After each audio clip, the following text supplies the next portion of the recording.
तुंहिंजे अखियुनि जी खेचल में विञाए होश वेठासीं तुंहिंजी अखियुनि जी खेचल में विञाए होश वेठासीं मिठा अॼु तुंहिंजी महफ़िल में विञाए होश वेठासीं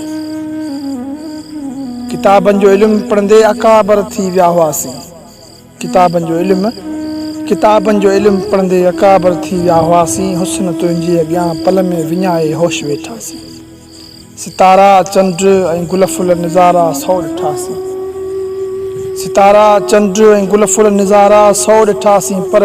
उॾाणल कहत आंचल में विञाए होश वेठासीं सवें सूरनि जे सहराउनि खां उकिरी पार पिया हुआसीं सवें सूरनि जे सहराउनि खां उकिरी पार पिया हुआसीं मगर हिकु दिलि जी दलदल में विञाए होश वेठासीं तुंहिंजी अखियुनि जी खेचल में विञाए होश वेठासीं मिठा अॼु तुंहिंजी महफ़िल में विञाए होश वेठासीं